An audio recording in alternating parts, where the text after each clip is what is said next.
एक आदमी कान का बहुत ऊंचा सुनता था, उसके समधी की तबीयत खराब हो गई। समधी जाने ना, समधी उसका बीमार हो गया। तो इसको पता चला कि मेरी समधी की तबीयत खराब हो गई, देखने के लिए जाना होगा। नहीं जाएंगे तो शिकायत करेगा कि हम बीमार हुए, देखने नहीं आए। बीमार की इयादत करना नबी की सुन्नत है। जब कोई बीमार हो जाए तो उनको देखने जाना नबी की सुन्नत है। लेकिन जब कोई रिश्तेदार में हो, पड़ोसी में हो, मोहल्ले में हो, कोई मेरा भाई हो बीमार हो जाए तो उसको देखने के लिए जाओ, ये नबी की सुन्नत है। लेकिन वहां ज्यादा देर ना ठहरो, जाओ इयादत करो, उनको दिलासा दे दो, फिर वहां से तुरंत लौट कर आ जाओ।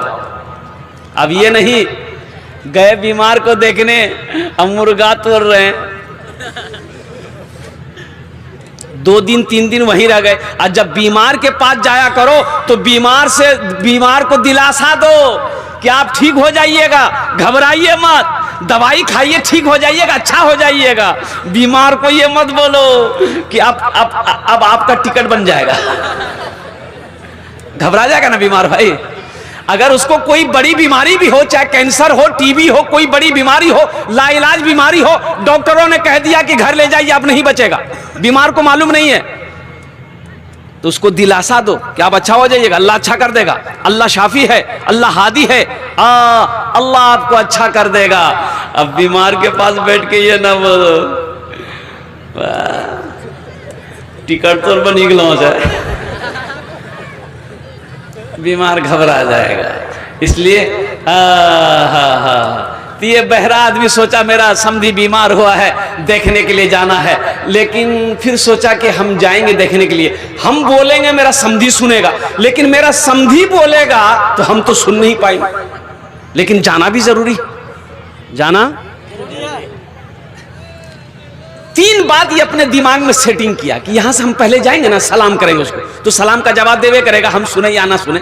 पहला सवाल करेंगे समधी आप कैसे हैं, तो बोलेगा कि पहले से अच्छा है, हम बोलेंगे अल्हम्दुलिल्लाह।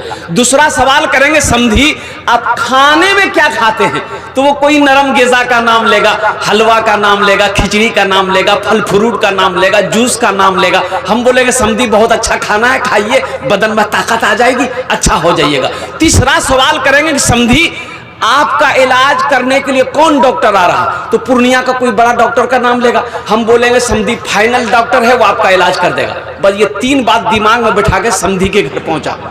समधी चारपाई पे सोया हुआ था। एक बात याद रखिएगा, जो बहरा आदमी है ना, वो जब बात करेगा बहुत ऊंची आवाज में बात करेगा। वो समझता है जैसे हम ऊंचा सुनते हैं, सब ऊंचा सुनता है। समधी सोया हुआ था, जाके सलाम किया, अस्सलाम वालेकुम। समधी बोला वालेकुम अस्सलाम। जब पहला सवाल किया कैसे हैं, कैसे हैं, तो समधी बोला मर रहे हैं। बोला बहुत अच्छा है समधी। समधी सोया हुआ तो उठ के बैठ गया। बोला कैसा आदमी है भाई, ये हमको देखने आया कि कब्रिस्तान पहुंचाने आया। समधी का गुस्से से हालत खराब हो गई। अब ये सोचा दिले दिल की पहला सवाल कर लिए हैं, दूसरा सवाल जल्दी कर दे। क्या समधी खाने में क्या खाते हैं, खाने में, तो गुस्सा मत है था। बोला जहर खा रहे। बोला बहुत अच्छा खाना समझी, बहुत अच्छा खाना खाइए। समधी बैठा हुआ तो उठ के खड़ा हो गया, कब इसको धक्का मार के हम घर से निकाल दे। अब ये बहरा ये दिले दिल खुश था कि 2 सवाल कर दिए, अब जल्दी से तीसरा सवाल दागो। तो पूछा कि समधी इलाज करने के लिए कौन डॉक्टर आ रहा है, कौन डॉक्टर आ रहा है, तो गुस्सा में था था, लाल पीला होके बोला कि मलकुल मौत आ रहा। बोला फाइनली डॉक्टर है समधी, आपका इलाज कर देगा। बेकार जिंदगी को तू अपनी सवार ले, बेकार जिंदगी को तू अपनी सवार ले, तौबा का दर खुला है खुदा को पुकार ले, तौबा का दर खुला है खुदा को पुकार ले, खुदा को पुकार ले। एक बादशाह है, तमाम दरबारियों से कह रहा है कि जो मेरे सवालों का जवाब देगा हम उसको इनाम देंगे, जो मेरे सवालों का सही जवाब नहीं देगा हम उसको,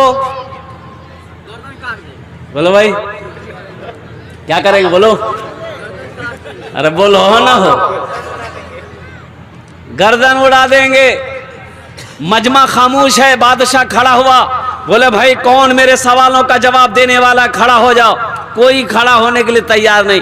लोग आपस में बात कर रहे थे, भैया ये बादशाह का दिमाग छिटखोपड़ी है, उल्टा पुल्टा सवाल करेगा, जवाब सही नहीं होगा तो जान से मरवा देगा, जिंदा रहेंगे दिल्ली खट के खा लेंगे। बहुत देर के बाद एक नौजवान खड़ा हुआ, हाथ उठाया कि हम आपके सवालों का जवाब देंगे। बादशाह बोले ए बाबू बसे जाओ, खाने बसे जाओ। ए बेटा जाबी ना कि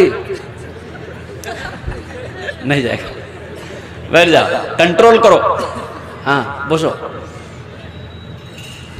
नौजवान खड़ा हुआ, बोला कि मैं आपके सवालों का जवाब दूंगा। तो बादशाह ने कहा कि सोच लो।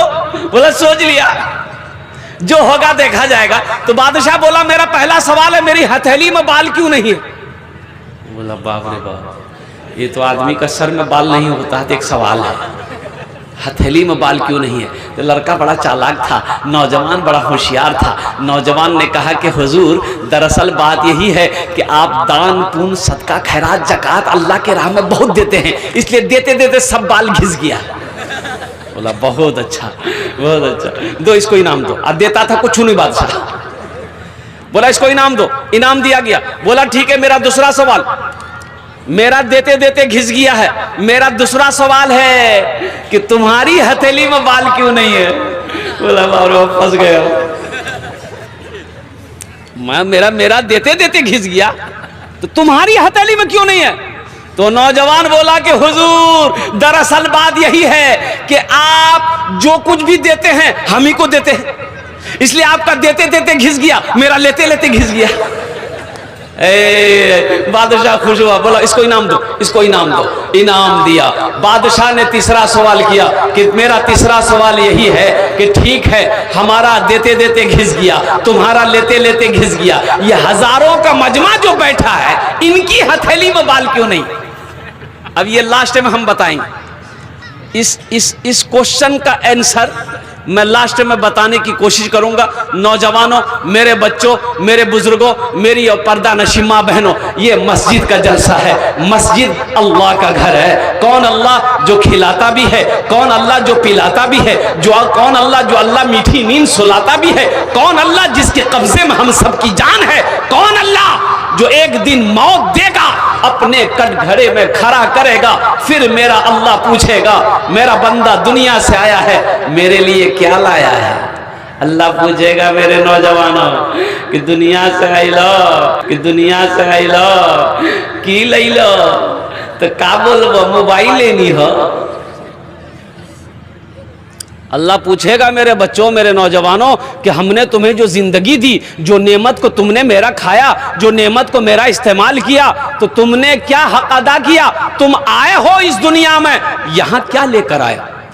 अभी कुछ दिनों पहले रांची से प्रोग्राम करके, वो टिकट फ्लाइट की टिकट मेरे जेब में है, रांची से 14 तारीख का रांची से फ्लाइट जलसा करके फ्लाइट पकड़ा कोलकाता, कोलकाता से बागडोगरा, बागडोगरा से जैसे ही मैं आ रहा था रास्ते में देखा जाम है, रास्ता जाम है, तो पता ये चला कि एक्सीडेंट हुआ है।